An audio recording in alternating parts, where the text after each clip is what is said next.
चढ़ गया, जवानी का बारूद भर गया। उम्र मेरा जब से चढ़ गया, जवानी का बारूद भर गया। और जिसको भी देखो हर कोई यहाँ मेरे में खो गया। तू जरा फुलझड़ी क्या हुई, मोहल्ला माचिस को गया। तू जरा फुलझड़ी क्या हुई, मोहल्ला माचिस को गया।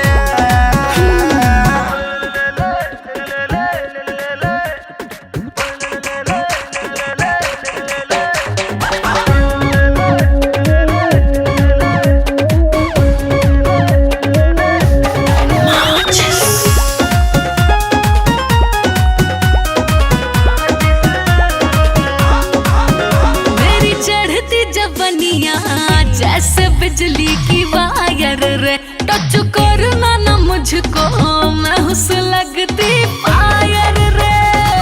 तेरे ही नाम का डीजे बजे मेरे दिल में रे, इसलिए मैं डूबा तेरी आंखों के झिल में रे। आंखों से जाम मैंने जिसको पिलाया, वो पल में सो गया। तू जरा फुलझड़ी क्या हुई, मोहल्ला माचिस को गया। तू जरा फुलझड़ी क्या हुई, मोहल्ला माचिस को गया।